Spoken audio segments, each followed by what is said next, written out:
आइए चलिए जानते हैं झारखंड की छोटी बड़ी खबरों को सिर्फ 10 मिनट के अंदर। तो दोस्तों हम आपको बता दें जेल कैंप के नेता काफी ज्यादा गुस्सा हो गए जब उन्होंने सुना रांची कोटवार जेल में एक महिला को प्रेग्नेंट कर दिया गया। उसके बाद से जेल कैंप के नेता काफी ज्यादा गुस्सा हो गए और क्या कुछ बोले आप सभी को जरूर देखना चाहिए। कि अगर आरोप लगा है तो राज्य सरकार को सबसे पहले जो इस पर जवाबदेही पदाधिकारी हैं उस पदाधिकारी को निलंबन होना चाहिए। लेकिन जिस 5-7 पदाधिकारियों पर आरोप है वही 5-7 पदाधिकारी वही कुर्सी पर बैठे हुए हैं और वही लोग पर आरोप है, वही लोग जांच कर रहे हैं, वही लोग रफा दफा कर रहे हैं। तो ये लिपापोती हो रहा है। चूंकि हम जेल गए हुए आदमी हैं, जो भी संलिप्त अधिकारी पदाधिकारी कर्मचारी उसको तत्काल निलंबित करते हुए निष्पक्ष जांच सुनिश्चित किया जाए। हम जी जो झारखंड राज्य के अंदर वर्तमान समय का सबसे गंभीर सवाल कि होटवार केंद्रीय कारा में महिला के साथ यौन शोषण का मामला है और यह मामला खबरों में आते ही पूरे राज्य के अंदर एक बहुत ही चिंता का विषय है। और अगर सच में यह मामला सही है तो यह सिर्फ प्रशासन की लापरवाही नहीं है, यह पूरे कानून व्यवस्था की विफलता की बात है। ये जेल के अंदर कैद महिलाओं की गरिमा पर प्रश्न खड़ा होता है।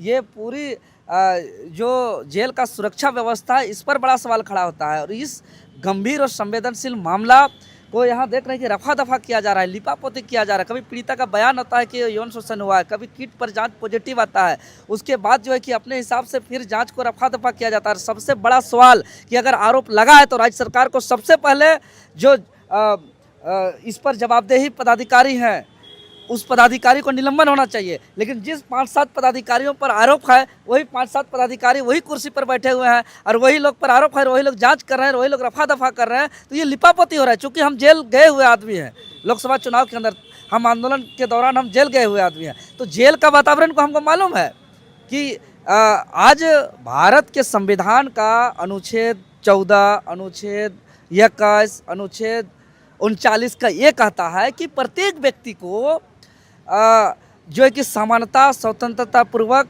जीवन जीने का और न्याय का अधिकार प्राप्त है।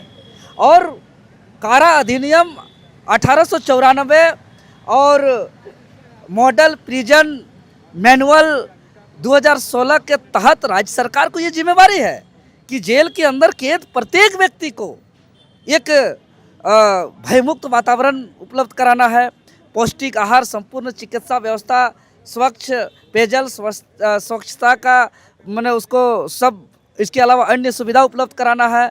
लेकिन उसके बावजूद मानव अधिकार का हनन करते हुए यहाँ पर वहाँ भ्रष्टाचार का, पूरा करप्शन का बहुत ही भयमुक्त भय का अड्डा बना दिया। एकदम डर डरावन जैसा स्थिति जेल के अंदर है। और इस तरीके का मामला अगर आया है तो इसको लिपापोती न किया जाए।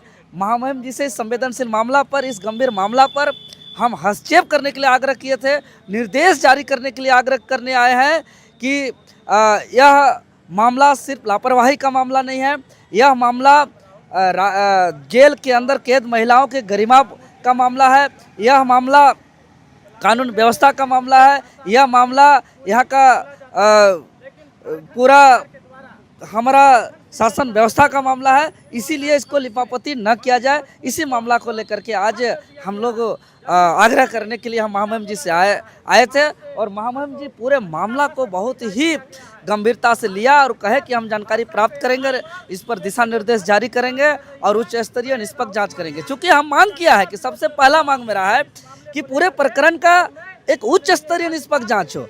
दूसरा मांग है मेरा कि जो भी संलिप्त अधिकारी पदाधिकारी कर्मचारी उसको तत्काल निलंबित करते हुए निष्पक्ष जांच सुनिश्चित किया जाए। हमारा तीसरा मांग है कि जितने भी जांच वहाँ के प्रणाली है, चाहे वो सीसीटीवी कैमरा हो, वहाँ के जितने भी फाइलें हो, वहाँ पे इसको सारे चीज़ों को सुदृढ़ किया जाए। साथ ही साथ जेल मैनुअल के नियम के आधार पर वहाँ एक भयमुक्त वातावरण किया जाए और वहाँ जेल के अंदर नियम के अनुसार पौष्टिक आहार, स्वच्छ पानी, संपूर्ण चिकित्सा व्यवस्था उपलब्ध करा जाए और साथ ही साथ निरंतर जांच का व्यवस्था किया जाए वहाँ। चूँकि वहाँ जांच होता नहीं है, निरंतर जांच का इसके लिए मानव अधिकार आयोग का निरंतर जांच हो, जिला प्रशासन का निरंतर जांच हो और उसका प्रतिवेदन सार्वजनिक हो ताकि जनता का एक विश्वास बना हो। और वहाँ जितना भी तरह का अवैध वसूली का बात हो, चाहे वहाँ दुर्व्यवहार का बात हो, शोषण का बात हो, अत्याचार का बात हो, तो उसका शिकायत के लिए शिकायत तंत्र एक स्वतंत्र होना चाहिए। जिस पर आसानी से बेहिचक रूप से वहाँ शिकायत दर्ज कर सके वहाँ के कैदी। चूँकि भले कैदी है, वो अपराधी हो सकता है, वो स्वतंत्रता से वंचित हो सकता है, लेकिन मानवीय और मौलिक अधिकार उसके पास होता है, लेकिन उससे वंचित नहीं कर सकता। रांची के कोकर क्षेत्र से हमारे घर के बेटी एक मासूम 18 महीना का अदिति पांडे का आज लापता का 11 से 12 दिन हो गया। आज उनके माँ सामने पे चीख चीख करके गुहार लगा रही है, न्याय को लेकर के अपने बेटी को खोज कर रही है। कहीं से इंतजार करती है कि मेरा फ़ोन बजता है तो शायद कहीं से मेरा बेटी का खबर आ जाए। कोई बच्चा का चीख का आवाज़ आता है तो मम्मी को लगता है कि मेरा बेटी आ गई है। मतलब 12 दिनों से एक माँ का गोद सून पड़ा हुआ है। पिताजी का दर्द बयान नहीं हो रहा है और राज्य के पूरे सरकार, राज्य के प्रशासन अभी तक इस पर कोई स्पष्ट रूप से, ठोस रूप से जवाब नहीं दे पा रहे हैं कि आखिर वो बच्चा का अपहरण हुआ है या वो बच्चा का क्या हुआ है कि हत्या हुआ है। चाहे जो भी हुआ है उसका एक ठोस अभी तक आधिकारिक रूप से प्रशासन की तरफ से बयान नहीं आया है। यह बहुत ही गंभीर और चिंताजनक विषय है। राज्य सरकार को संविधान के तहत प्रत्येक नागरिक की सुरक्षा का जिम्मेवारी है, प्रत्येक नागरिक की न्याय की जिम्मेवारी है, लेकिन यहाँ का पूरा पुलिस प्रशासन का इतना बड़ा तंत्र आज विफल है। आज 12 दिन हो गया है कि कुछ निष्कर्ष नहीं निकल पाया है। अब हमको तो ये भी आश्वासन नहीं दे पा रहे कि आपकी बच्ची मिलेगी कि नहीं मिलेगी। 4 दिन 5 दिन तक ठीक से खोजा गया, आज 12वां दिन हो गया है। तो एकदम सुस्त जैसा काम हो रहा है। तो कहीं ना कहीं प्रशासन पे बहुत बड़ा सवाल भी खड़ा होता है। प्रशासन का कहीं ना कहीं चूक हो रहा है। वो बार बार नाला की ओर जा रहे हैं। 100% मेरा कहना 4 दिन 6 दिन 8 दिन तो जाँच कर चुकी है।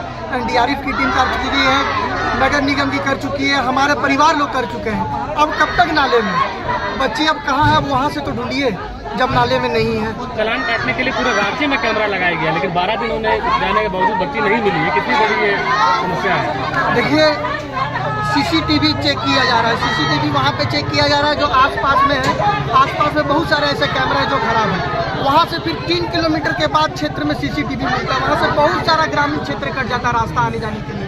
अब वहाँ पे बच्चा को अगवा करके गाड़ी में बैठाया है, कौन सी कार में, किस जगह पे, वो तो कैसे पता करेंगे? अब तो हमको ये बोल दीजिएगा ये चालू रोड है, बहुत गाड़ी आएगी जाएगी। इसका मतलब कि बच्ची कहीं नहीं है। बच्ची तो कहीं से नहीं मिल पाएगी, इसका मतलब यही है। क्या लगता है आज की कार्रवाई जो आप लोग सड़क पे उतरे, ये प्रशासन जागेगी?